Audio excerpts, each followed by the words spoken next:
Hello guys, this is your friend and we are back with a new fanfic. Which is what if Sealed Master Naruto got married with Mei and Karin part 1. And if you enjoy this fanfic then please press the like button and subscribe to my channel for more fanfic like this. And now let's start the fanfic. Hiruzen stopped by the door at Naruto's apartment. He placed the plastics he held down and knocked. Not twice but 5 times. There was no response. He was certain though, that Naruto was somewhere inside the building. He opened the door and walked in. It was always unlocked. There was a sign of danger painted at the door. Someone had put it there. Naruto never bothered to remove it, neither did he. But at least no one would dare walk inside the place. So Naruto never locked it. Not a night. Not when he was running through the village. Not when he was in the forest of death.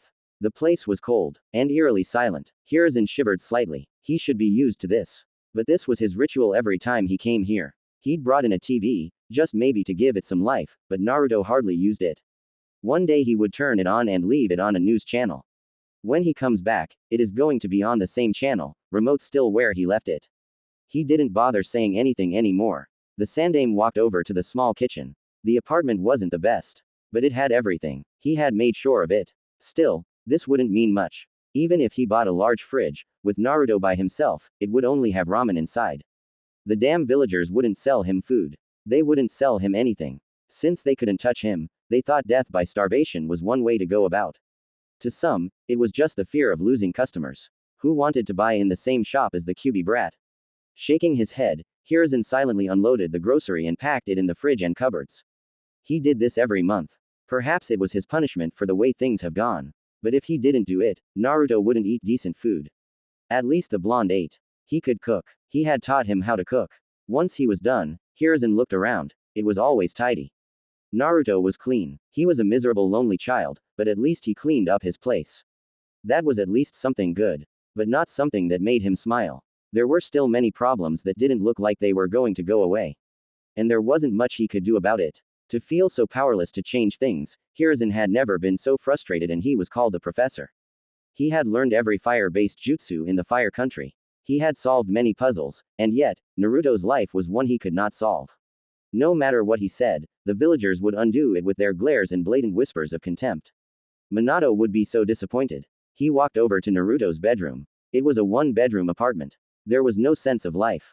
The door wasn't fully closed. Slowly, he opened it. It made a creeping sound. He cursed. But when he walked in, there was Naruto sitting by the window. A small boy, no more than 5 years 11 months old. His knee was raised, his other leg inside with his back leaning against the window frame. His eyes were cast outside. He had been here all this time. Just silent. Just never reacting. When did it start? How did it even come to this point? Naruto had been happy. He had smiled and laughed. But these days, he rarely went outside. He spent most time sitting by the window, motionless, as if dead. It pained him. Naruto. Hiruzen forced a smile as he walked over the child. His tone was gentle. Naruto didn't react until he stopped by the window. Hiruzen touched the blonde on the shoulder. He almost startled him. Lost in thought, Naruto faced the third for a moment. There wasn't much on his face. He looked at the plastic on the third's hands. Clothes. He did need some of them. Once more, he looked outside the window. There wasn't much to look at. Just happy people, sending glares whenever they saw him. Is it that time of the month already? Naruto finally spoke. His tone was quiet, slow. Month end. The time for an allowance, new food. And to open the tin he hid his savings. The Sandaime gave him more than enough. It was a pity he couldn't spend it all even if he wanted. Most shops had a sign that said we don't sell to demons. Hiruzen nodded. I brought you something. Naruto had to turn around to look at the Sandaime. His tone had been filled with excitement. It was obvious from his eyes that he was holding himself from exploding with the news. Naruto grew curious, maybe even hopeful. I've never seen you so excited unless you're reading that book you keep hidden in your robes, Gigi, Naruto said. He couldn't keep out the curiosity in his tone. Are you finally going to let me see? Hiruzen coughed. He placed the plastic he held down. And then knelt. Naruto then turned over to him and stood facing him. He had done it automatically without any urging. The third placed both his hands on Naruto's shoulders. His lips twisted upside down. He was apologetic. I'm sorry for not having done this earlier, Naruto. He stared into those confused blue orbs for a moment before pulling Naruto into a tight hug. I am sorry. Naruto stiffened sharply. He wasn't used to this. His personal space intruded. When the Sandaime didn't let go, his hands slowly moved and he wrapped them around the old man. Warmth. It was a beautiful feeling. He pulled tighter to get more of it. He buried face on the Sandame's shoulder, enjoying the warmth. It was at moments like this that something he couldn't explain occurred to his heart. His eyes usually water, but the feeling was good. He didn't always get it. But it was good. He couldn't explain it, but he didn't dislike it, even though it nearly brought him to tears. You're going to suffocate me, Naruto. I'm still an old man, the Sandame said with a chuckle before pulling away. Naruto smiled. Yes, he smiled. It was an embarrassed smile. Sorry, he murmured. Hiruzen was happy to see that smile. He cherished it for a moment. There was truly hope. Not all was lost. Yes, there was hope. Listen very carefully, Naruto. You are not going to tell anyone what I am going to tell you, and you will not show anyone what I am about to give you. He paused. Do you understand me? Naruto didn't have anyone he could tell. He had no friends. He didn't have family. He was alone in this world. Maybe he could tell the old man at the ramen stand, but that was that. Yet, he was confused. Why would the old man say he couldn't tell anyone when he had no one to tell? It wasn't by design of an obsession with solitude. He had tried. He has wasted so many hours and days chasing friends. Even if he made them for a couple of minutes, their mothers would come and drag them away. Don't play with him. Don't talk to him. They would say. It hurt him. It seriously wounded him. The last friends he had made tricked him. They saw he was too eager to make friends and then tricked him. They had sent him to the forest of death. He should have known with the danger signs on the fences. He should have known when they laughed with madness when he crawled under the fence, but he had been eager. The forest had nearly killed him. The Sandame hadn't been amused. He had told him what happened. He had explained things and then swore those boys would never become shinobi. And they never did. Naruto had stopped trying. He had stopped. He had seen the ugliness of people. It terrified him, and he didn't want to experience it again. Why? Do you trust me, Naruto? Naruto quickly nodded. Yes, he said firmly. Hiruzen smiled. It will do your life harm if you tell anyone. I can't risk that, Naruto. I cannot risk anything happening to you. There was the chance that people would make connections. No, they would make connections. He wasn't worried about the Yondaime's enemies. He was worried about the villagers. They could reject the truth and try to harm Naruto for claiming otherwise. It wouldn't be pretty. He took out a picture from his robes. It wasn't framed. He handed it over to Naruto, who grasped it with both his hands. He was trembling. That, Naruto, is a picture of your mother. She was carrying you when it was taken. Like I told you, she died during the Kyuubi rampage. Quote, mother, his mother. Her hair was red. It was that crimson color. Dangerous color. He was blonde. Naruto didn't question it. For the first time in his cold, brutal life filled with loneliness and contempt, Naruto had a mother. He had a mother. He wasn't the spawn of a demon. He wasn't the Kyuubi. He was born of this woman. This beautiful woman. The picture. He held it against his raging heart and walked over to his bed. He sat down. He had a mother. Those words repeated 1,000 times inside his head. Until tears rolled over his eyes. He made sure he didn't water the picture. Naruto felt happy. He felt relieved. He felt as if something had closed in his heart. Hiruzen took out a shirt from the clothes he brought. He looked at the Uzumaki symbol for a moment before nodding his head. If it was going to bring Naruto happiness, then he would do it. He sat beside the blonde, but didn't say anything. Not until a couple of minutes passed. He didn't want to ruin the moment. Hell, and Anbu even came before him to tell him there was an urgent meeting with his advisors, but he brushed it off. It could wait. He had much more important matters to deal with. Her name was Kushina Uzumaki. The same name as his. Uzumaki. Naruto stared at his mother. But he listened to the Sandame Hokage attentively. He didn't want to miss anything. Most of your clothes have this symbol. You can see it even in Konoha's Jonin vests at the back. This is the symbol of the Uzumaki clan. Your clan, Naruto. Your mother's clan. Before you get hopeful, there are no more Uzumakis out there. At least as far as I know. Your ancestral home, the home where your mother came from, was destroyed during the Second Shinobi World War. He went on to tell Naruto the fame of the Uzumaki clan, its history with the Senju clan. He told the blonde most things. It wasn't a happy thing since the clan was destroyed and Uzu was nothing more than just ruins. But he believed it would give Naruto a sense of belonging. No matter what people say to him, he would know he came from somewhere and his mother once belonged to a prestige house clan. Gigi, will you take me to Uzu? I want to see it. I want to see it. He said those words with hope and excitement. Hiruzen frowned, but he didn't let it show to Naruto. Perhaps if he saw it, he would fully believe. It was one thing to be told about something than seeing it yourself. I will clear my calendar and take you there, but, he pressed his index finger on his lips. Don't tell anyone about it. When we go, it will be just the two of us. No one in this village will know. Naruto nodded vigorously. He would not tell a soul. Naruto had his eyes closed, standing on a tree branch in the middle of a forest, feeling the pressure of the wind.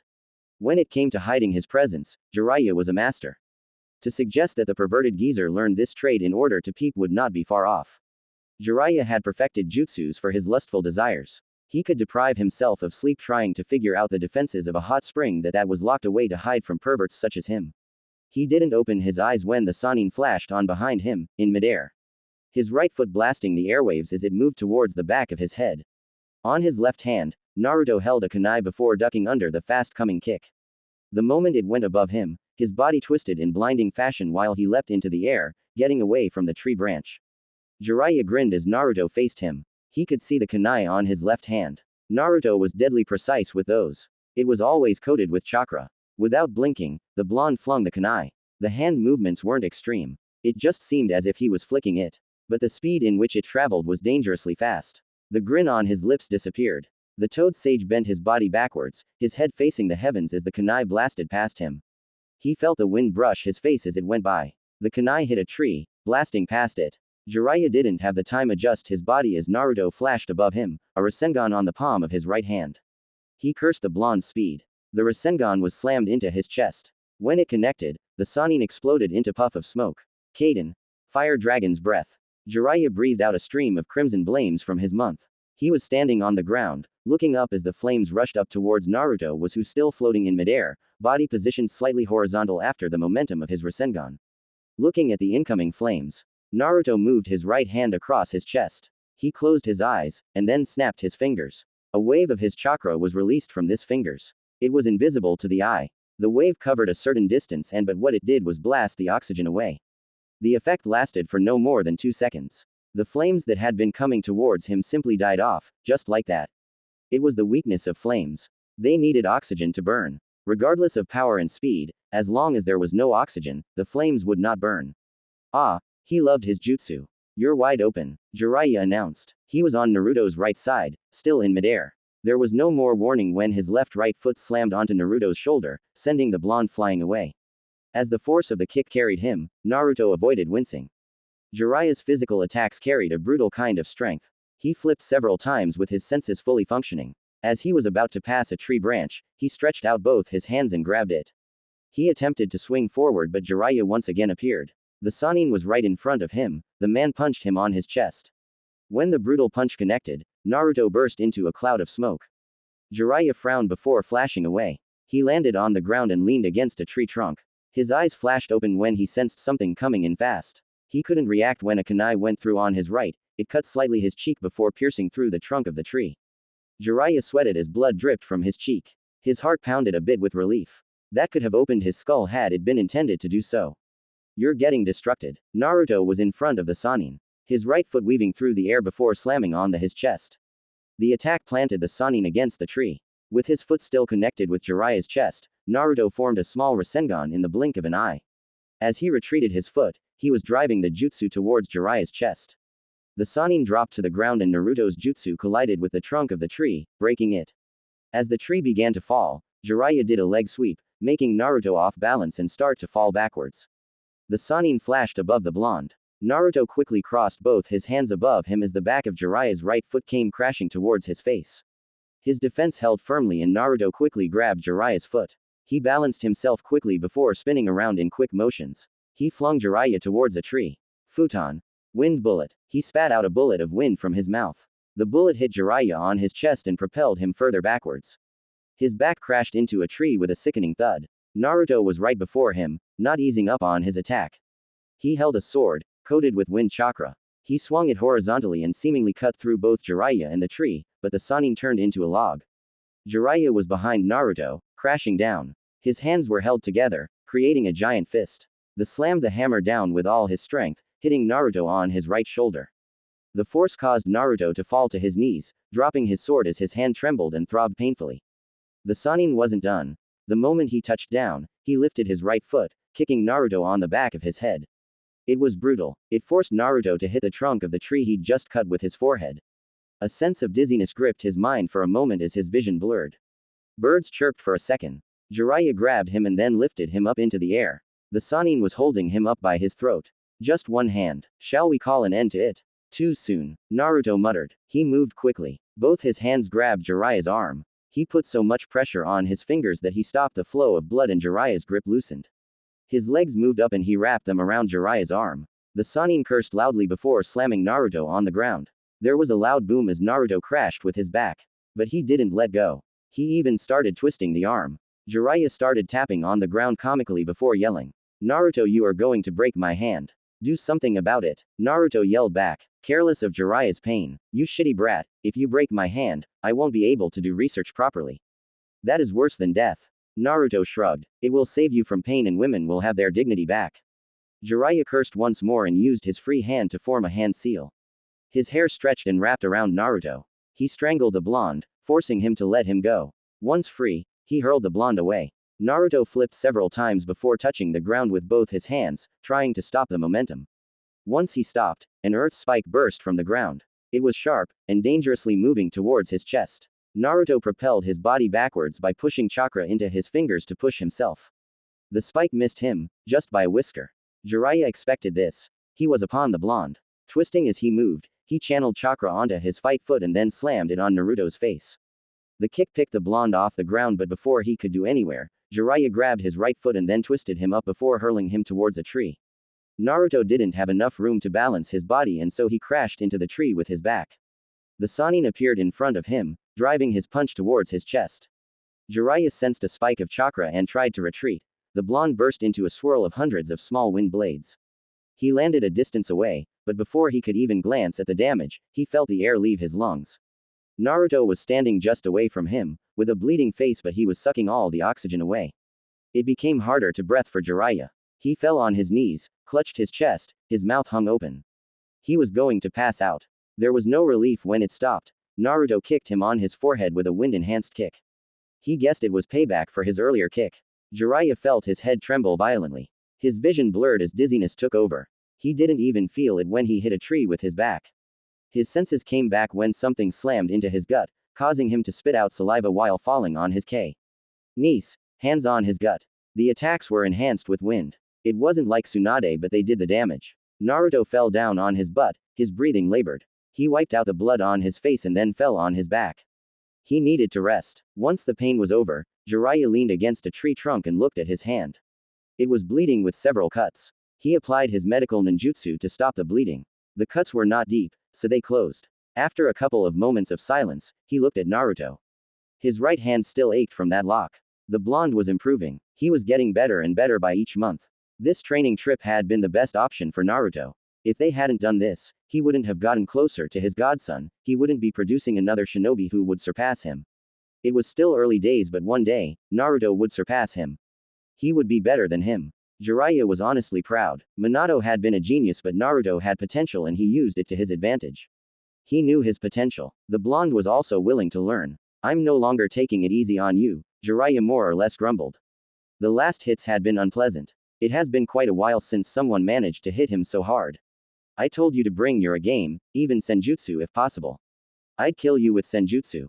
And I am soon going to cripple you if you're not careful," Naruto retorted. Jiraiya frowned. That was true. He couldn't deny it. It wasn't the arrogance speaking. It was a fact. Before their training ends, Naruto was most likely going to leave him bedridden for a couple of days.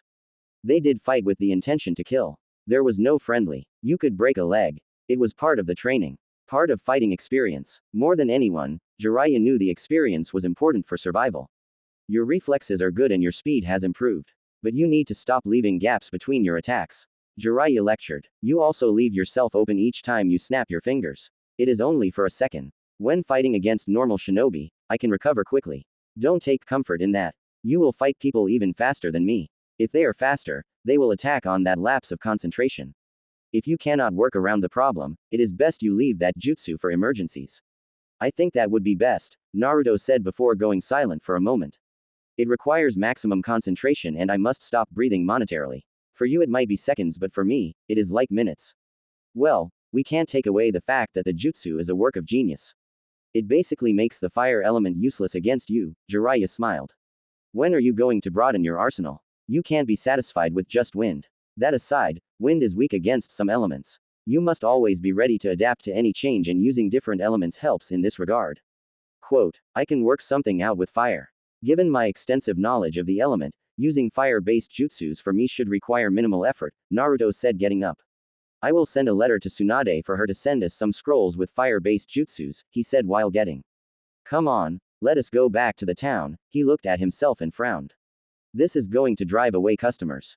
Don't flatter yourself. You're not pleasant to look at even when you are clean. Jiraiya glared at Naruto. Neither are you. He spat. Naruto shrugged. I have never been pleasant to look at. I have accepted that, he said indifferently. But you seem to be struggling with denial. You should sit in a dark corner and repeat after yourself. I'm not pleasant to look at. I'm not pleasant to look at. I know it will finally click in. Jiraiya didn't ease on his glare. The cold dark humor. Sometimes Jiraiya questioned Naruto's sanity. But he knew there was no harm. He was used to it. They would be laughing any moment. It has always been like this. At least he was with his godson. Who else did he have? The Sandaime was gone and that had truly shattered the blonde. The old man was everything to Naruto. And when he died, without saying a word to him, Naruto has suffered. And then there was Sasuke. The cursed Uchiha. Thinking of him made Jiraiya angry. Well, not since they left Konoha has Naruto brought up the subject. Not once, not ever. Hell, the blonde didn't even talk about Konoha. And Jiraiya didn't push. He was getting close. There was no need to venture into territories Naruto didn't want to touch. But he understood that they couldn't ignore it forever. They would have to talk about it because sooner or later, they would have to return to Konoha. You could at least try to be nice, you know. My heart isn't that strong anymore, he said with mock misery, feigning to be 100 years old. Old people are locked up in their homes, Naruto said. He sighed and stared into the heavens. What do you think is up in the sky where we cannot see, sensei? Jiraiya cast his eyes into the clear sky. He stared for a moment before shaking his head.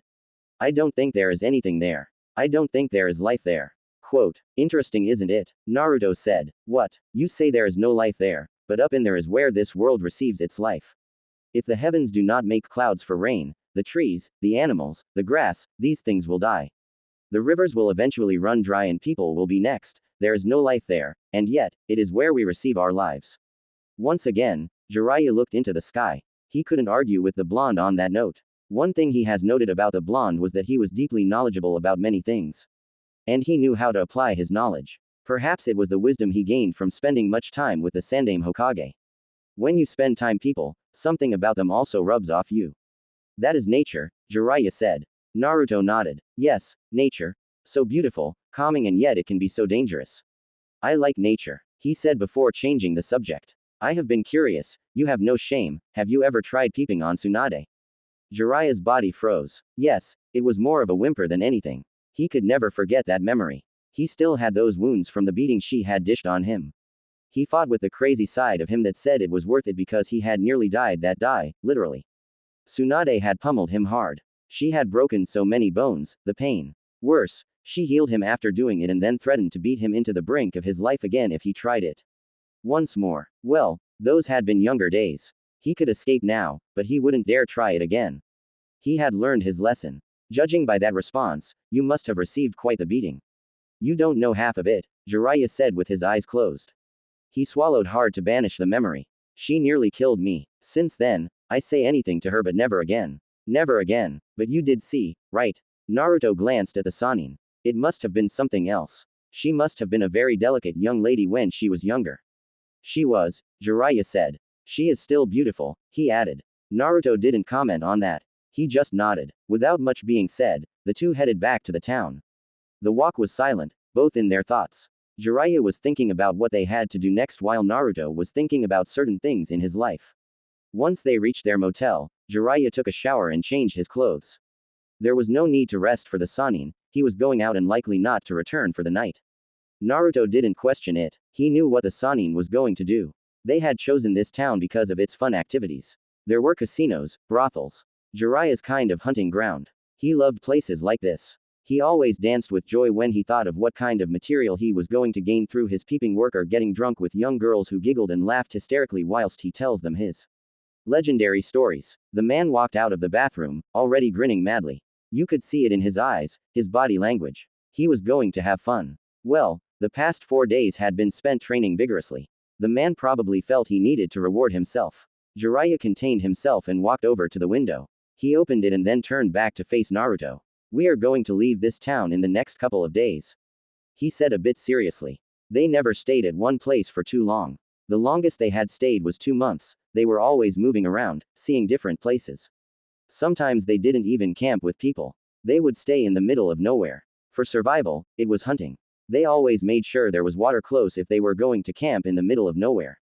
We have stayed long enough and I am certain that by tomorrow, you'll no longer be able to walk in the streets without women chassis ing after you along with their husbands. Jiraiya glared at Naruto. It had happened at their last village. It hadn't been fun and he had been forced to depart early. He was surely not going to return to that village again. He would be burned on a stake like a witch if he returned to that place. There were wanted posters of him in good spots. And whose fault was it that I was nearly killed? Naruto shrugged. You left without giving me money for food. What was I supposed to eat? You're a man, you need to make a plan and you didn't have to expose me like that. I wouldn't need to make a plan if I wasn't forced to use my money to bail us out after you lost your wallet when running away from one of your conquests. Quote. Jiraiya smiled, remembering that day. Ah, that had been truly a good day. That woman had assets as big as Tsunade's. She was just sitting there in the water, never minding her nudity, doing things to herself. Jiraiya had never been quite pleased. Anyway, he fought the blush gracing his cheeks. When I come back, you must be ready. I will look for a mission you can do. This time, it will have to be difficult. Quote. Naruto sighed. So, you'll be gone for a couple of days. The Sannin nodded. He took out his wallet and stared at his money. He glanced at Naruto and then his money. He frowned. If he didn't give enough, Naruto was going to hunt him down and ruin things for him. He counted a few bills and put them down. I put enough for food and some fun, he finished with a grin. With that, he jumped out of the window and was gone. Naruto shook his head and walked over to the window. He leaned against the window while sitting down, his right foot close to his chest with his left touching the floor inside. He rested his right hand on his knee and stared down at the streets. This was his comfort zone. How many days has he seen, sitting like this? He couldn't remember. They were too many to count. Almost all days he had a window, he performed this ritual. The streets filled with people. Mothers walking with their daughters. Boys chasing each other. Drunkards, walking past with a stench that turned people away. He saw this scene almost every day. Yet he was never tired of seeing it. The past 16 years of his life have never been dull. There was always something happening. Had it not been for the old man, it would have been chaotic at best, but when he saw those mothers, he remembered his own mother, the woman who gave birth to him. Now he knew he had a father. The Sandaime had left it as his last revelation before he died, a painful experience that had been losing the one you loved, the one who saved your sanity. Jiraiya had come in, talked to Tsunade and he was taken out of the village after a couple of months of misery and solitude. For more than 2 years now, he has been running around the elemental nations with the Sannin. He has seen many things. Many people, the shamefulness of Jiraiya and he had learned to drink. He had learned to speak to women. He was still young, but his body was growing fast. Then again, the old man had always ensured that he ate healthy. After an hour, a bird flew over to Naruto and landed on his right shoulder. He stood up and walked over to a small wooden table in the wide room and sat on a cushion. He took the scroll it carried and the bird flew over to the window. It stood there, as if standing watch. It always did that each time it came. Naruto opened the small scroll and channeled chakra through it. Another scroll appeared in a puff of smoke, it was another storage scroll.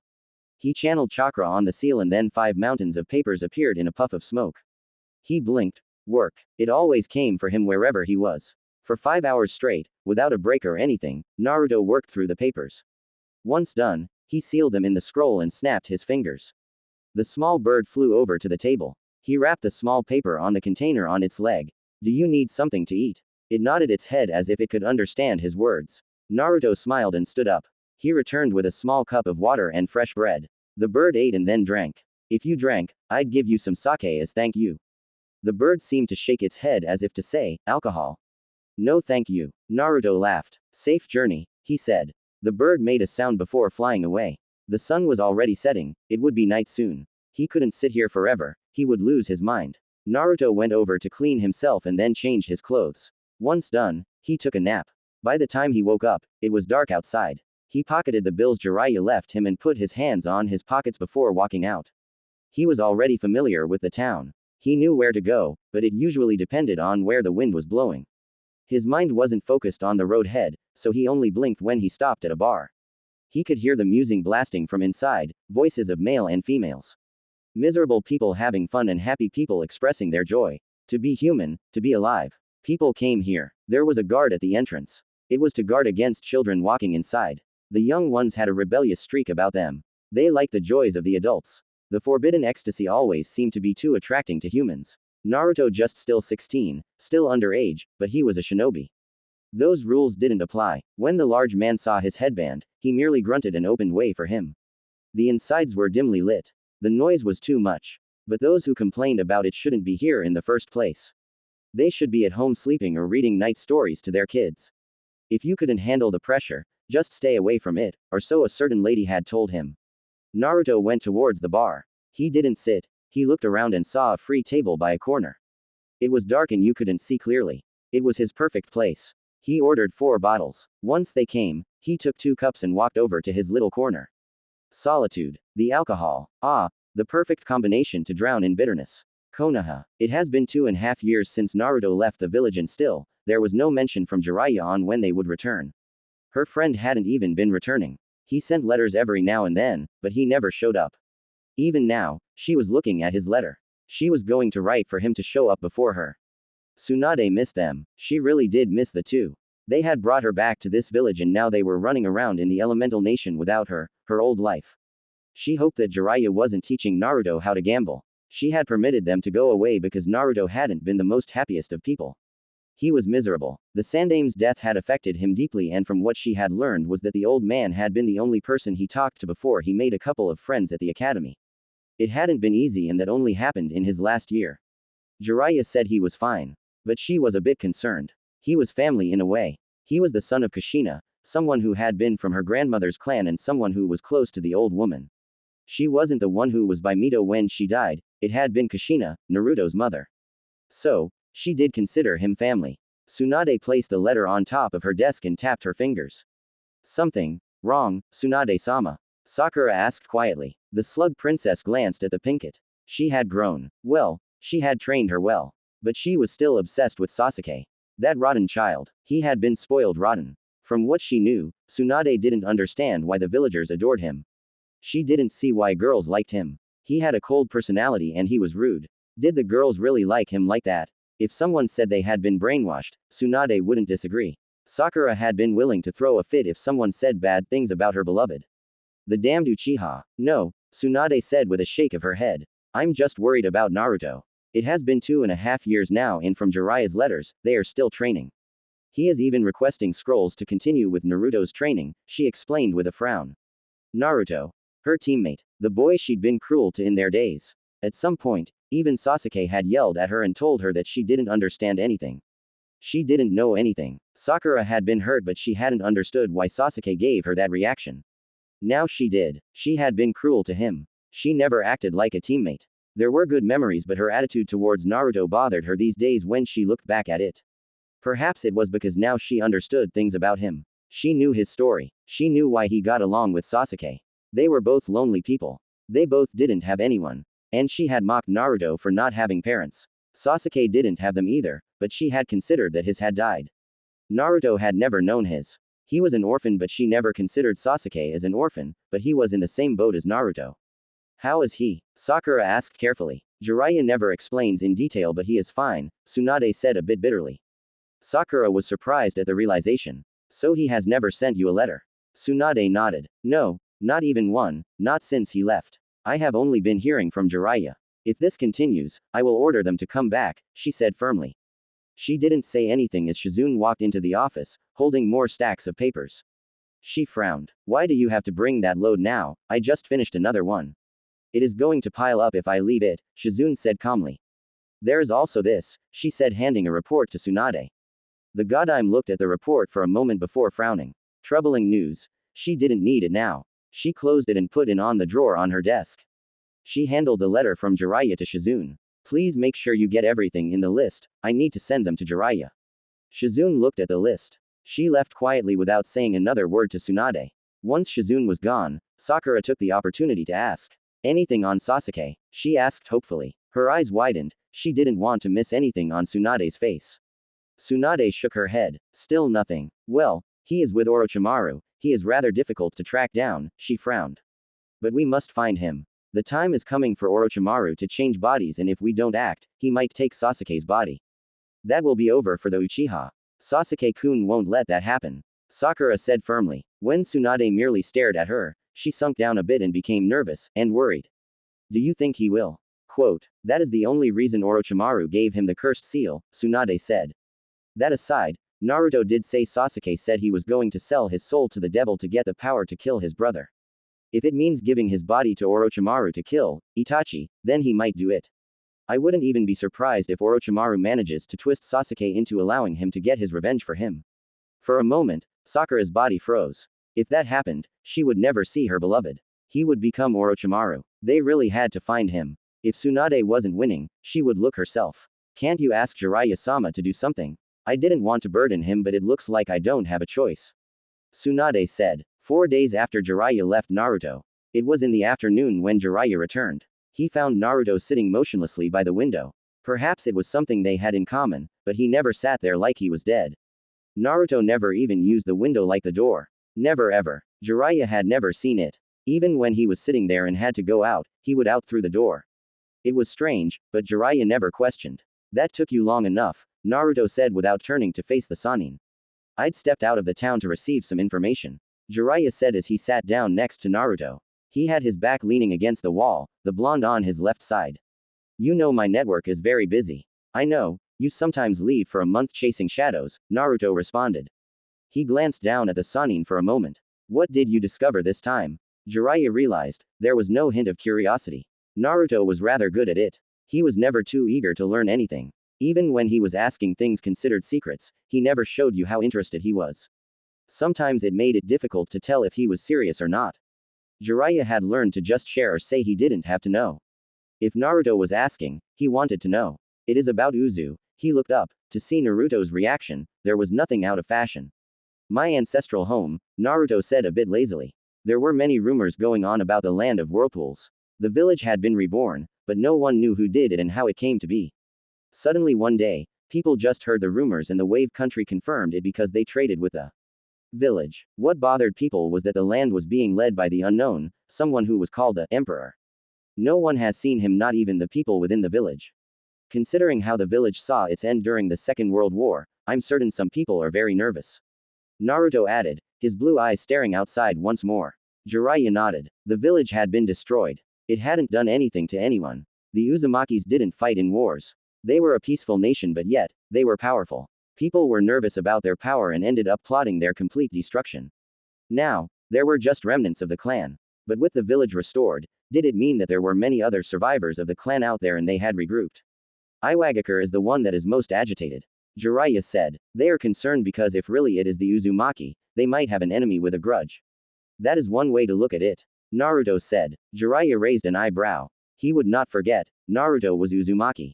Even though he didn't live there, it was still his ancestral home and his mother had come from there. How would you look at it? Naruto shrugged indifferently. My clan was peaceful, they did not support wars, and they did not fight. They were allies of Konoha but never partook in the wars. They didn't start trouble with anyone. They were hidden in their village, minding their own business, and yet some people felt threatened by them and decided to destroy them. What would you feel about that, sensei? There was no anger, no emotion, nothing in Naruto's tone. Again, Jiraiya couldn't tell what Naruto thought. As those blue orbs glanced back him, there was a hint of curiosity in how he would respond to the question. It is a difficult one, but you cannot say that what Iwa and its allies was just. It was wrong in every sense of the word. Yet, nothing was done, not even by Konoha. Again, Naruto looked outside the window. Our world isn't fair at times, sensei. People with power always do what they please. Sometimes, right, is decided by those with power. I know that, believe me, I know. There was bitterness in Jiraiya's tone. This is why it is my desire to change this world, he said with burning passion. I admire your passion, sensei. I'm sure my father shared it as well. Of course, Jiraiya said with a grin. It is why he named you after the hero of my first book after all. Ah, yes, that book. You said my father liked it. I think I like it as well, perhaps for different reasons, but Naruto wouldn't say. What would you have done in that situation, sensei? In a world you desire, would you have allowed Iwa and its allies to get away with what they did? Their action was nothing but a slaughter of innocents. I say this not because it is my clan, but looking at it as someone who has listened to your desires. Jiraiya thought for a couple of moments before shaking his head. I don't know, Naruto. Iwa would say they were justified and they wouldn't back down. Anything would more forceful would result in bloodshed. He said, but if you have listened me too, you will know that I still don't have answers. Quote. Naruto nodded. Which is indeed a pity, the blonde said. What of Kiri? They are the ones should be most worried. Kiri is a bit far and we don't generally go there. It was locked up in a civil war. But I heard that the war was over and that a new cage has been named. I'll go there sometime. Jiraiya said. Naruto didn't say anything else on the subject, he just nodded and asked. What is new in the information you received? Quote, nothing much, there are still many things we don't know.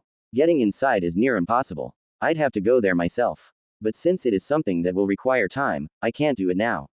I would have to be away from you for a long time, and there are dangerous spies get killed there, Jiraiya explained lightly. I want to focus on our training now. But I am checking Iwa's movements. What are they doing? Nothing as things stand, but they are watching. I wouldn't bet against them preparing naval forces to prepare for an invasion if they feel they might be attacked. Quote, kill them first before they kill you, Naruto said. It was the cold truth. Jiraiya could only grunt in response. What would you do if it came to that? Naruto took his time before responding. I don't know, he said. You said we do a mission when we leave. The Sannin nodded. Are you ready? He asked. But let me correct you, I never said, we. Naruto looked at the Sannin curiously. Why don't I like the sound of that? Jiraiya smiled. There is nothing to worry about. Otogakur. Kukukukukukuku. Orochimaru laughed with throbbing joy, seeing Sasuke fight. He was sitting on his throne. The Uchiha was excelling and moving faster than he had anticipated. He had been right after all and the Uchiha was a good candidate. But then again, he was never wrong was he? He was usually right because he made calculated moves. Kimimaro had turned out a failure because of his illness but Sasuke was perfect. The Sharingan would finally be within his grasp and he would make sure that the body would last him. It was a pity he could not sit Sasuke on a chair, strap him up and then begin to bisect him to an up close to what actually happened inside the Uchiha's body. Well, he just had to be patient. He would do it once he gained the body. He didn't have a problem with cutting himself up. Orochimaru went through a fit of coughs coupled up with blood. He frowned. This body had reached its limits. He really needed another host. He couldn't move freely now. And very soon, he would be bedridden, unable to do anything. Kabuto walked up to him, medicine. Dutifully, the nin gave him his medicine before glancing at Sasuke who was fighting in the hall. He is improving splendidly, he said. Should we inform him of Naruto-kun's improvements as well? Orochimaru shook his head. Let us leave that for now. It might come in handy as a form of motivation, he said. Did you bring what I asked for? Kabuto nodded. I've also found something interesting that you might like to know, he said lifting up his glasses. Orochimaru eyed Kabuto. Was he being teased? If the man knew he was going to like it, why didn't he just say it? Kabuto was loyal but sometimes Orochimaru questioned it. He smiled. What is it? It appears that Gurren has once more surfaced in Uzushiogakure. Orochimaru blinked. Oh, that was indeed an interesting piece of information. His former number 2 had vanished from him along with that boy. He hadn't bothered chasing after them because they were no longer useful. Gurren had done what he needed her to do. Perhaps the only thing she could prove was that of danger to him was about what she knew. Well, she has been gone for about a year now, and nothing has happened, so he thought he was safe. That aside, he hadn't thought she had gone to join another village. Well, that could be troublesome since we don't know anything about the village, Orochimaru finally said after weighing up his thought. Have you sent someone? Yes, but they didn't come back. Well, it is interesting, Orochimaru. I could go myself but at this point, I need to be by your side. A bitter reminder that he did need Kabuto at this moment. His movements were limited and very soon, he wasn't going to be able to do any by himself. The medicine wasn't for anything but pain. He couldn't stop the rot. So long as his soul remained here, the body would continue to break apart and he would experience the pain. Why didn't Kabuto just leave him? He shook his head. He needn't think about such things. There is something I have prepared but I'd rather not use it unless there is no other choice. I am not going to be like this forever anyway, but if Gurren was here, I'd take her body and continue to nurture Sasuke-kun until he is ripe for the taking, the Sannin said. Call him. Kabuto nodded and called Sasuke. The stoic-looking Uchiha walked up to the two, his fully matured Sharingan glaring at the pathetic-looking Sannin with so much coldness that it filled Orochimaru with joy. What? I have a mission for you. I'm finally leaving this cage, Sasuke said as he accepted a scroll from Kabuto. Everything is in there, Orochimaru said. It is merely a test of your strength. I want to see if you can succeed smoothly before changing tactics for your training. River Country. Naruto sitting under a tree in a meditative position with his eyes firmly fixed on Jiraiya. The Sannin was sitting there with him. Plans were drawn on the ground. Naruto had already surveyed everything while Jiraiya watched. The Sannin hadn't commented and said he would not comment. Even if Naruto was making a mistake in something, he would not say anything, not until the mission was over. The Sannin had said he had to make sure no innocent person died, and if it happened, he would have to live with it because that was what happened. The village close to them was being occupied by criminals, scums who were here for the loot. The village of Takumi has sent for help and they had to remove the scums. Naruto had to do everything by himself. There were 30 enemies, but they were mostly just bandits. 10 were shinobi but nothing strong that would cause him trouble. The danger here was that he had to make sure that they didn't kill the village people. If he made the wrong move, they would kill them and the mission would be a failure.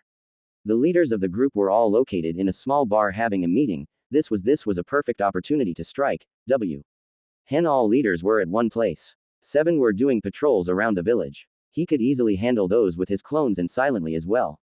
5 were guarding the daughter of the village leader who they were demanding a ransom for. These people were in different locations and he had to strike quickly. The rest of the villagers were in their homes. They were told not to make moves. For some reason, Jiraiya had leaked that Takumi had hired shinobi and he had to deal with people who were aware that an enemy was coming. Remember Naruto, if you just leave this people, they are going to harm more people. If there was a mass jail for criminals, we'd capture them and send them there, but we don't have that. Killing is part of the job. Don't make it feel natural for you. It's not natural. Life is precious, but as shinobi, we cannot avoid it. You don't always have to kill. You have to determine what is safer. Naruto had shed blood before. It had been horrible. He hadn't meant to do it. The man was a bandit and Naruto had put too much strength on his hands, he had ended up snapping his neck. That sickening crack when the head twisted, those eyes rolling with life disappearing, they had haunted him but Jiraiya had been there. Jiraiya was taking him through this, just to prepare him, just to make sure that he would not freeze and risk the lives of innocent people locked up in their homes. At any moment now, these people were going to round up the villagers and use them as shields to deter shinobi from attacking. This was why Naruto had to move now. I know, sensei, Naruto said. Wish me luck. Just use your head. This isn't a battle that can be won because of physical prowess. You might have the power and still lose.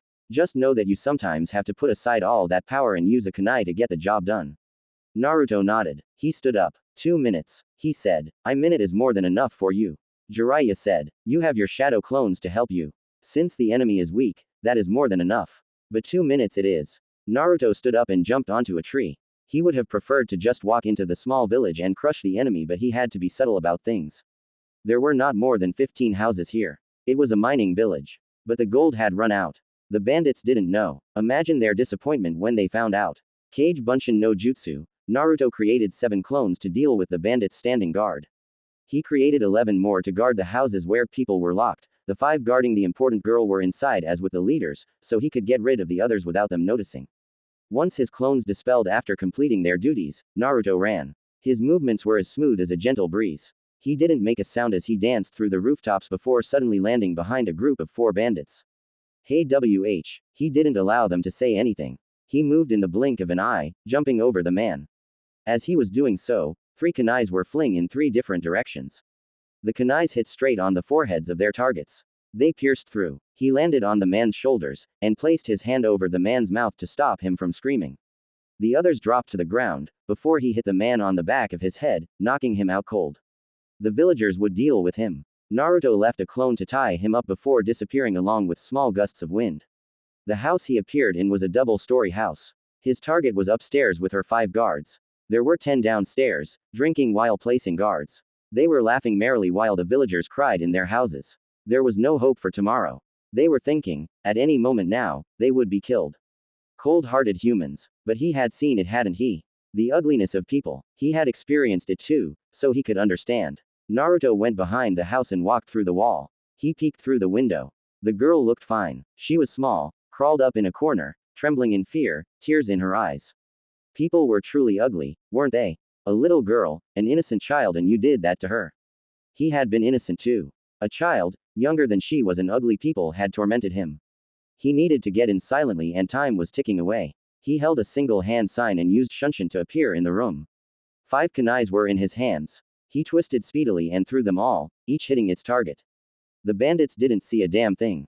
They fell lifelessly on the floor. Naruto walked over to the girl and knelt down. He gave her a warm smile and whispered something to her ear. He noticed she tensed. She was afraid. He created a clone which picked her up and left by the window. Naruto stood up. He was done with this part. He took out a smoke bomb and went downstairs. He threw the ball on the round table the 10 were gathered around. It went off, quickly covering the room with smoke. Everything else occurred within seconds and Naruto walked out safely with his hands inside his pockets. He could consider his mission done and dusted. He just had to interrupt a meeting and with everyone else gone, he didn't have to worry about the safety of the civilians, but the clones would still keep watch of everything. Naruto had manners, unlike a certain pervert. So he actually knocked when he arrived at the door where the leaders of the bandits were gathered. He knocked gently a couple of times before a large man walked up. He dwarfed his frame by sizable proportions. Even a Chunin would be afraid to face such a man whose face was a field of scars. What? The man demanded, glaring at Naruto. He then noticed the headband. They sent a brat. A brat. He looked insulted for a moment. Naruto didn't say anything. His response was to punch the man on his face. Despite his size, the man was sent flying back inside the room. He crashed loudly onto a wall, face bleeding, teeth falling out. He cursed loudly as he staggered to get up to his feet. Naruto stepped into the room. They were all large ugly men. They were the kind of perverts of liked little girls. Pedophiles. He counted them calmly before greeting them. They were not even the least surprised or alarmed. As large as the man he had punched, he was simply a doorman. Konoha Shinobi. One of the men frowned, looking at the forehead protector Naruto wore. Is it true, I've had even though young, Leaf's shinobi are strong? One asked quietly. We are about to find out. They all readied themselves, grinning madly. He was just one, they were big and strong. They could handle this, or so they believed. Between mob justice and quick deaths, what do you prefer? Naruto asked in a calm tone. But a mob justice was no good, was it? Maybe the villagers would pay back the people who made them suffer, but it did nothing but incite violence in the hearts of people. Naruto nodded to himself. Although he offered that option, he wasn't going to go with it. Innocent people didn't need to dirty their hands. This was the duty of a shinobi. We pick neither option. The first one lunged towards him, attempting to plant the base of his foot on his face. Naruto sidestepped the large foot and raised his right hand, channeling chakra through it. He made a fast motion as if he was cutting something, and then blood gushed over from the man's knee. His leg was cut off from his knee. When the pain shot through, he cried painfully. Another yelled, swinging a right hook. Naruto caught the man on his arm, having avoided the punch. Chakra was channeled through his fingers and he pressed. There was a sickening crack or bones breaking. The man cried out in pain while gritting his teeth. When the last man hovered behind him, Naruto slammed his elbow on the man's chest, knocking on the wind of his lungs. He was a shinobi, and he had to finish this. He took out 4 kunais from his pouch and did what he had to do. Once done, he breathed in and out to calm his nerves. He didn't need to see anything. He simply walked out and made way for it. Jiraiya could handle the rest. They just needed to do what he did and mission complete. The village would be safe. Minutes later, Jiraiya walked up to Naruto. I can't complain, he said of Naruto's performance. You okay? Yeah, Naruto said with a grunt. Where to now? I doubt we are going to be staying here. Quote, Takumi to collect our payment. You know someone has to pay for our living expenses, Jiraiya said. We will stay in the village for a couple of days before deciding where we will go. I have to wait for something. Our payment? Naruto asked with a raised eyebrow. It is my payment, sensei, and we are not sharing. I'm the one who found the mission, and we are a team. Takumi hired both of us and they will pay both of us, Jiraiya said. You should have asked the terms before you did anything. Well, I can always tell them that you didn't do anything and don't need to get paid. Naruto offered. I'm sure they'd believe me. You wouldn't. Quote. Naruto smiled. Of course not, I wouldn't do something like that to my beloved perverted sensei. When Naruto first met the Biju inside of him, he had been truly frightened, not of those huge eyes or its size, but the sheer amount of hatred those eyes directed at his presence. He was surely just an insignificant person the Biju could squash under its massive paws, yet it could look at him with so much hate that his body trembled. Naruto had never felt something so powerful. Over the years, he has learned that it wasn't him specifically who was hated but humans in general. The poor beast was forced to remain caged because of its power. It was a sad thing. Of course, Naruto didn't pity the beast. He didn't hate it either. As he gently touched the waters, those huge eyes opened slightly. Naruto marveled the size of the Biju, its intelligence. People were missing out by simply brushing out the Biju as nothing more than a source of power, a weapon of destruction. Chaos incarnated. Those eyes, I wonder if you stared at my mother as you do with me. Quote, she never visited. Kurama responded calmly. Unlike with you, her seal was simply designed to suppress my power. The same can be said about Mito. So they all never used your power but just kept you at bay. Quote, the Shodai's words were like he has nothing against me but I was too powerful to be left alone. So his wife sealed me within her. I have been confined for years, you thinking of ending my term? A toothy grin. Naruto smiled. Yes, those attempts. The Biju always attempted to entice him to let it go. To free it so it can finally breathe in the oxygen it has been deprived of for many years. But Naruto wasn't stupid. He wasn't going to do it. Releasing the Biju meant his death. He did not have the full genes of the Uzumaki to survive an extraction as his mother did. My clan was also destroyed for being too powerful. I guess we have something in common there. Naruto said. But that isn't why I am here. My power, Kurama said. Naruto was like all humans. He wanted his power. He was the first Jinchuriki to use his power, but it did give him a sense of freedom. The seal held him. If Naruto was willing, he could draw out as much chakra as he was willing to give. Naruto nodded. I wish to learn to control it once more. Kurama grinned. I thought after you nearly killed that hermit when you lost control you wouldn't want to try again. Quote. Naruto shrugged. It would be stupid of me to leave this power like this. You are strong and I am your host. It doesn't matter that neither of us had a choice in our union, the fact is we are together and I am going to learn to control your chakra. Quote. I'm not stopping you. Yes, because when I use the chakra, the seal weakens. I have been studying seals since I was 7. Although the old man never taught me anything special, he introduced me to Fuinjutsu and said it was the legacy of the name I carry. So I know what happens with this seal and I know you laugh gleefully when I lose control. Kurama stared at the blonde for a moment before laughing menacingly. You lose control because you can't handle my chakra, human. Quote. Naruto shook his head. Yes, your chakra is potent and admittedly deadly to the human body, but it isn't the potency of your chakra that makes me lose control, it is the hatred. Hemp. Kurama stared. If you can't handle it, then don't try to use it. I am hatred, it comes with my chakra. But you can make it worse because you want me to lose control. Naruto stressed those words. Look up. Kurama did and saw structures. He frowned. He knew the seal. Naruto clapped his hands. You are very knowledgeable about seals. Then again, you have always been sealed within seal masters, he said. That is insurance. You are not going anywhere unless I say you are. If more than 6 tails of chakra leak out the seal, that falls down on you and restrains you. With that said, it would be much simpler for both of us if you allowed me to use your chakra without doing anything funny that interferes with the process. Quote. A human, doing this to him. A child no less. It was humiliating. I have no plans on remaining here until you decide to transfer me to another host. I will make my escape. I know you will try. I'd try to escape too if I was locked up in a cage, but I still won't let you go. I need your power. I know you hate humans. If you force your way out of the seal, you're likely to kill me first and then incinerate my body just to make sure I stay dead. But let us make a deal that gives you a bit of freedom. Of course, you'll still be locked, but the seal is special and we can work out something. Naruto's eyes snapped open. They sharpened when saw Jiraiya's foot heading straight towards his face. It was too close for comfort and he didn't want to get any unnecessary hits. He quickly fell backwards, lifting up his face while he raised both his hands. As Jiraiya's foot passed above him, he caught him just above his ankle. The Sannin raised both his hands up, surrendering. Naruto let go of the Sannin. Why are you attacking me? You were open, Jiraiya said with a shrug. Naruto stared. Is that how we are going to play it, sensei? If one is open we attack them. It's not a game but it's a one-way street exercise. I am the master and you are the student here, Jiraiya said firmly. He was certainly uncomfortable with the idea of Naruto being given the license to attack him if he was open. That's not fair, Naruto said. Here is my rule. To determine that you are still worthy to train me, I will attack you if you are open. I see no value if being helped on by someone weaker than me. Jiraiya stared. You still got a long way to go, brat, the Sannin said. He sighed and sat down next to the blonde. They were still in the river country. It has been a week and he already had plans. He would have liked to start with other things but there was something he had to do and it was important. Not to mention he still needed to see Tsunade. The woman had been forceful in her letter. He had to go before attending other agent matters that needed him and he couldn't do them with Naruto. But even if he was to leave Naruto, it wasn't going to be much of a problem for the training the blonde had to go through. Naruto did his own training when it came to ninjutsu.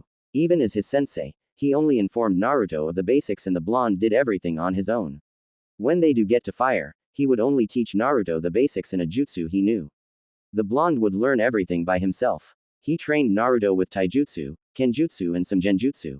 Naruto was not that good with the latter, so they'd shelved it and focused on simply being able to negate them. Troubled, Jiraiya glanced at Naruto for a moment before shaking his head. No, he said, I was just sorting out my thoughts. What were you doing anyway? Ah, when you interrupted me, Naruto started. I was having a delightful conversation with the Kyuubi regarding the use of its chakra. You'd loosened the seal before to allow me to draw out as much chakra as possible but there were massive negative consequences to this. Quote. Jiraiya frowned. He still hadn't even told Tsunade about the incident. She would freak out, possibly question why Naruto even needed to learn to use the Kyuubi's power. But he believed it was necessary. Why have so much power inside of you and not learn to use it? Besides, with the way Minato designed the seal, it was designed for Naruto to control the power. The key was for this purpose. The cage could still be unlocked while keeping the Kyuubi sealed. However, if Naruto was consumed by the power, the Kyuubi got free. Don't remind me about those consequences. The Toads won't give me the key again after that incident, the Sannin grumbled. They'd questioned his decision. Well, he had been close to dying in releasing the Kyuubi at that time. If he had died, the Kyuubi would have escaped. Jiraiya laughed bitterly at the thought. It would have been a ridiculous end to his miserable life if his last deed was unleashing a hateful Biju into this world. It would surely leave a trail of destruction on its path, and who would be blamed for it? Most of all, Naruto would be gone. He would have ended Minato's legacy.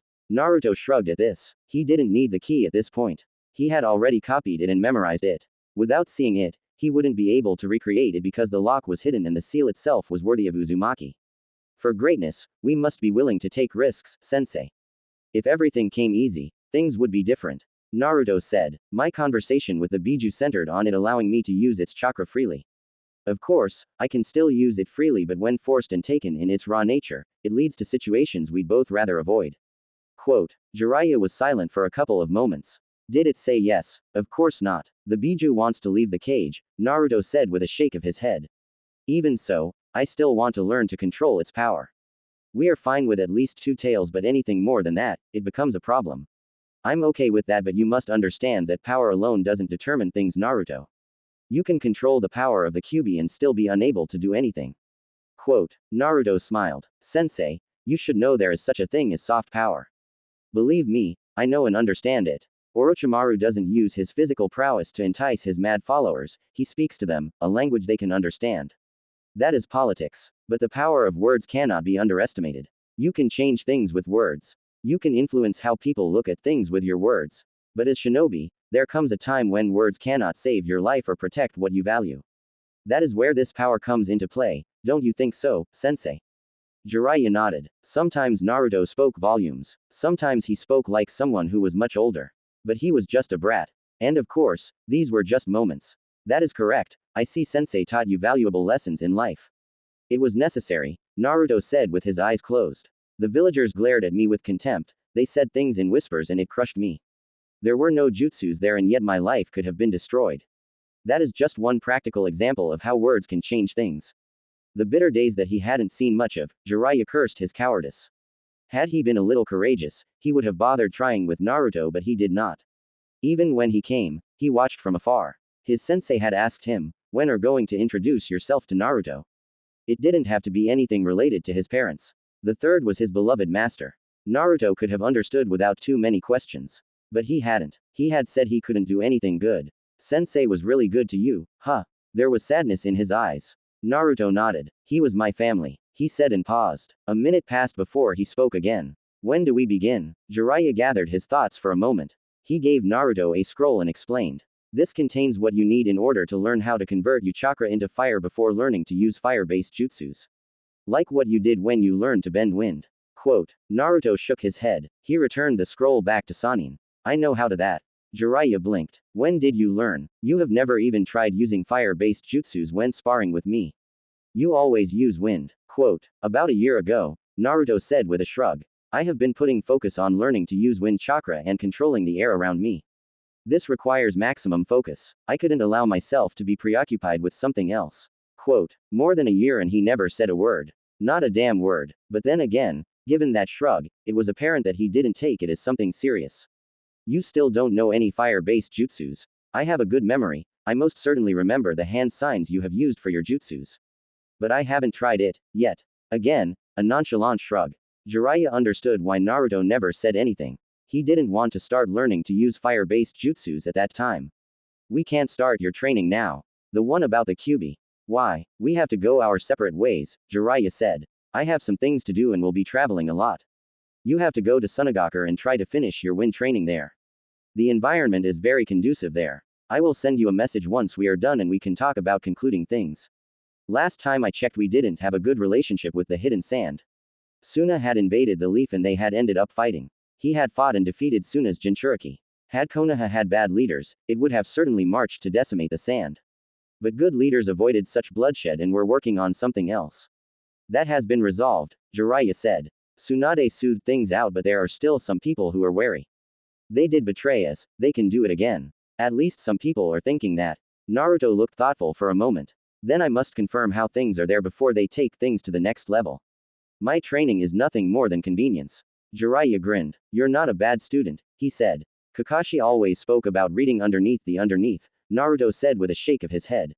The desert is going to be unpleasant. If you get caught in a sandstorm. But it should be fine. You can always consider it a training trip. You really do like trial by fire sensei. You threw me in a deep pit to get me to learn how to summon the toads, Naruto stared. One of these days sensei, you'll be drunk and wake up sleeping next to the old hag while posing. Jiraiya shivered at the thought of Tsunade seeing him before her when waking up. She'd kill him this time around. Let us not go that far, he said nervously. I sent a message to the Subaku family to inform them of your visit. I thought it would be suitable they know. Naruto nodded and looked up into the sky. I'll camp by the border tonight and enter the desert before the sun rises. He said. Don't try to learn using the Kyuubi's power there. We don't want you accidentally leveling Tsunagakure to the ground. Jiraiya said. He could actually see that happening. The Kyuubi had enough firepower to do that. The only way he had managed to even survive was through suppressing the chakra. If not for Fuinjutsu, he would be dead, literally. We shall see.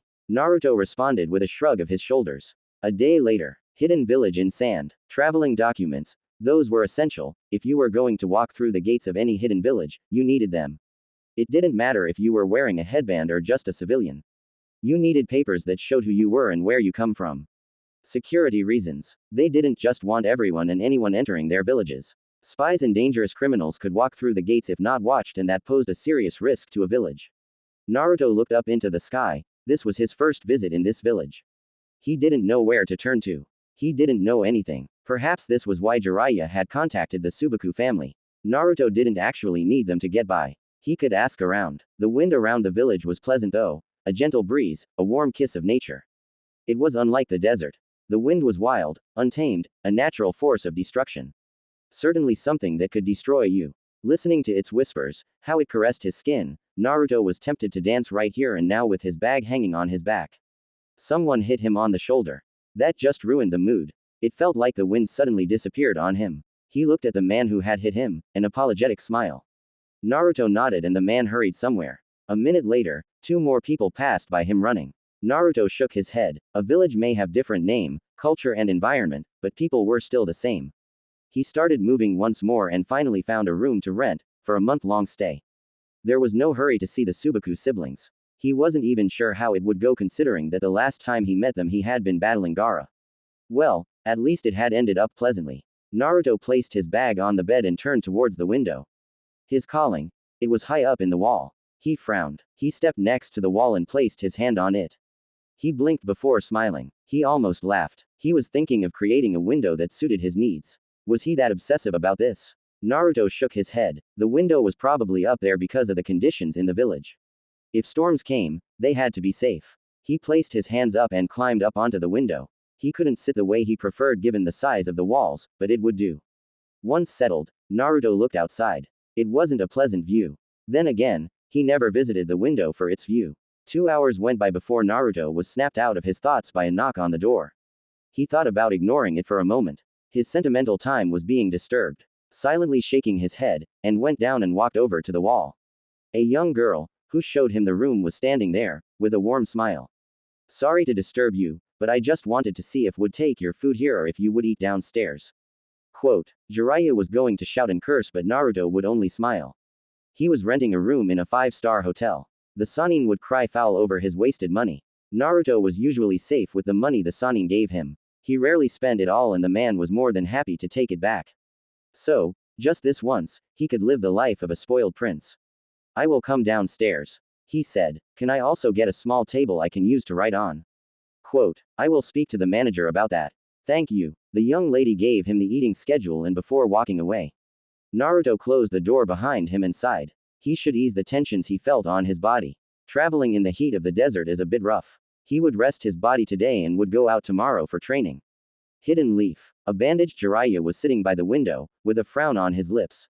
Naruto didn't do this to him. But Tsunade had to greet him by pummeling him. He couldn't do his job with his body in pain. It would be troublesome if he came across trouble when his body was still suffering from the effects of Tsunade's beatings. Well, he was used to it anyway. I can't believe you, you damn pervert. Tsunade sent a harsh glare towards her former teammate. Jiraiya moved slightly. He was ready to bolt through the window if Tsunade made a move. One beating was enough, he couldn't take another one. I just couldn't help myself, Haim. When I came in, I felt that I was being called. Being called my. Tsunade didn't ease up on her glare. For more than 2 years you don't come show up, and when you finally do appear, the first thing you do is go on a peeping tour. He didn't bother coming to see her. He didn't come through the gates. If it wasn't because of the complaints she had received, she wouldn't have known he was in the village until he decided that he was ready to see her. Didn't he know that she had missed him? Not that, she would even admit that to him. He would never stop reminding her about it. There was also too much to talk about that could not be said through letters. It has been over 2 years, damn it. I was going to come, Haim, Jiraiya said lamely. But you didn't have to beat me like that and then tear my scripts. I'd been working on that for some time, he complained with a glare. Tsunade shrugged carelessly. I should be having someone remove all those images in your head. She said. Jiraiya wouldn't permit something like that, he would fight tooth and nail to avoid it. Naruto let him do his research peacefully as long as he took care of everything that the blonde needed. Sneaking in was a good idea though. He was already banned in most places. He just wished Tsunade wouldn't have her Anbu try to monitor him while in the village. They were not a problem, but it would just create an unnecessary problem for him. Anyway, Tsunade turned serious. What did Naruto say when you said you were going to come here? For a moment, Jiraiya thought of lying, but he chose not to do so. He wouldn't do that to Tsunade. Nothing, he said. Tsunade was silent for a few moments. At this point, it was getting dangerous, but she didn't want to get suspicious or cast doubts around Naruto. But he could not mope around forever. Or maybe he wasn't moping around but just had nothing to say. He hasn't had very good memories in Konoha. They certainly didn't give him anything. As far as she knew, the only good thing that had occurred for him in this village was when they cheered for him after he won his match at the Chunin exams. But that was the only thing. All other memories were bad, and the Sandame's former advisors seemed particularly worried about this. Then again, they dined with Danzo. There was always an ulterior motive. But they kept disturbing her about Naruto's return to the Leaf. She certainly didn't want him to spend more years in the wilderness. She was sure he would be here when needed, but the Leaf didn't need another Jiraiya. I was thinking that perhaps he would have said something, Tsunade said in a measured tone. He doesn't talk much about anything personal. We get along just fine and I think he is fine, but we do need to start talking about these issues. Then again, it seems that unless I bring up something we won't talk about it unless it has something to do with training. But he does talk when the subjects come up. Jiraiya nodded his head. He isn't a silent person when you are talking to him, but he can be very silent. He does this thing where he can sit motionlessly for hours like he is a statue. There was a bit of indifference about the way Jiraiya said those words. He even shrugged in the end. Why don't you sound concerned about it? Quote, it isn't a problem, he said. I think it is done out of habit. Tsunade was silent for a couple of moments. She couldn't get any reports the Anbu made on their observations of Naruto. There was a register that said someone was observing him, but there were no records of it. Not in this office, not in the Sarutobi compound, not in Anbu HQ, and she didn't know who was doing it. Well, she had succeeded her sensei. If it was something dangerous, he would have made sure to keep it for himself only. The training is going fine, I assume. You don't really give a clear picture in your reports. Everything is going fine. If we end up taking more time, I will talk to the Toads about teaching him Senjutsu. But I will see what happens in the coming months. Forget Senjutsu. Why are you talking like you are going to spend more time away from the village, Jiraiya? You have to start talking about coming back now. There is a limit to how much I can tolerate this. I will talk to Naruto about it, but I did mention that we would have to talk about concluding things, the Sannin said. Tsunade stared at the man. He didn't sound concerned and he wasn't saying they would come back. You're not concerned, are you? You are happy you are spending time with your godson and are able to do some good for your past failures. Jiraiya smiled bitterly. That might be true. It may be selfish on my part, but I am doing something good here. Naruto is learning and he will become a great asset to Konoha. It isn't like there is anything that really needs him here, so he can afford to focus on his training, Jiraiya responded in a tone filled with regrets. I will talk to him about it. Let us just give it one more year, Haim. Tsunade sighed. The issue with Uzu is becoming a problem. Naruto is Uzumaki and his continued absence in the village is troubling to some people and to me really.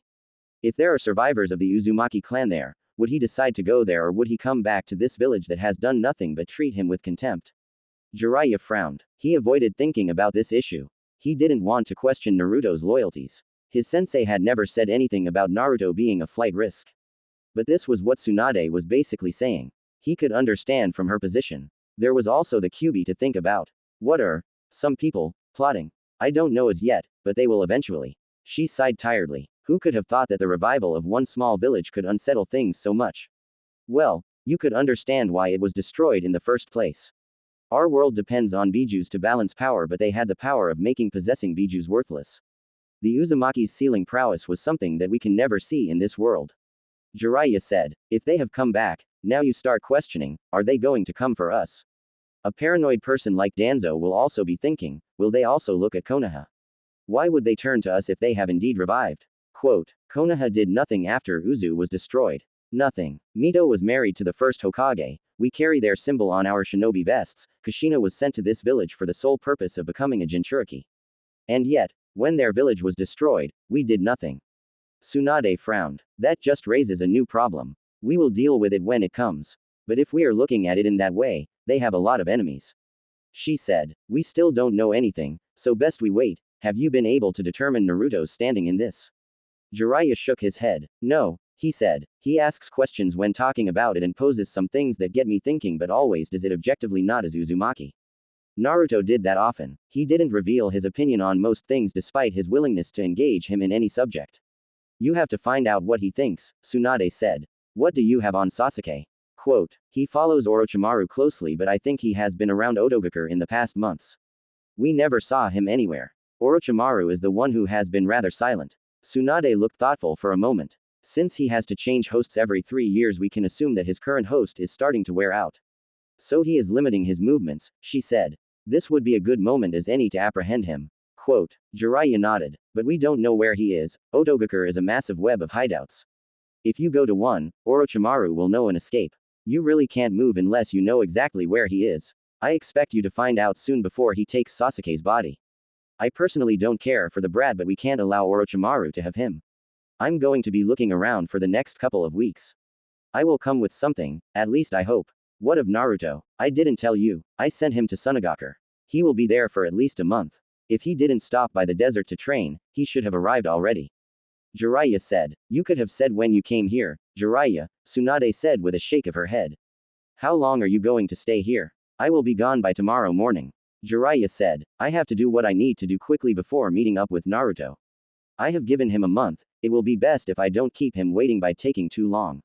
Sunagakur. Naruto was in a training ground, it hadn't taken long for him to find it. The whispers of the wind were just too much for him to ignore. The wind just felt so natural, so gentle, so powerful. In the places he has been, he has had to use much of his chakra to generate wind jutsus, but here, you could control the wind itself.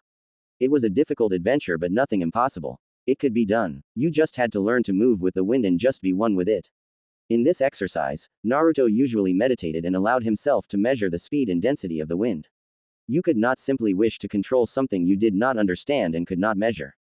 He meditated for about 2 hours before standing up. He took a stance and breathed calmly, his breathing becoming silent, like an assassin. Once he had achieved this, Naruto lifted his hands up and then down again. He twisted around and the wind picked up. He jumped forward and the wind moved with him. He stopped and smiled. He didn't care that someone was watching him. It was only natural for them to observe his movements. He was still a leaf shinobi and maybe they had become allies once more, but he was using their training grounds without even talking to anyone in their ranks. And by now, they probably knew that he was a Jinchuriki of the Kyuubi. If they were willing to let their Jinchuriki run loose in Konoha, they'd think the leaf would do the same. Naruto shook his head. Wasn't it something that such thoughts hadn't disturbed his breathing? Then again, for how long has he been doing this? The days in the forest of death, the days sitting by the window of his apartment in the leaf.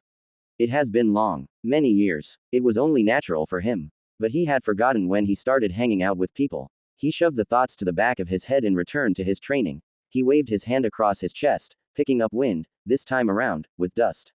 He tried spinning it around, but it fell down. His concentration. Naruto stood motionlessly for a couple of minutes trying to regain his concentration. Once he was satisfied, he started moving. He waved both his hands, moving the gentle air around him. He needed to move with it. He started walking around along with the wind. He did jumps while controlling the wind, moving it with him. He did this for an hour before halting. Naruto waved his right hand front of him in a quick motion. His sand picked up, like a wave before it once more returned to the ground.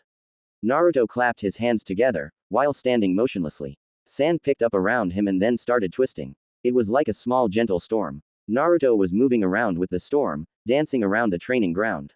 He stopped, with the dust returning to the ground, sweat on his forehead, breathing a bit labored. Tamari stared at the blonde she had seen in Konoha. At first he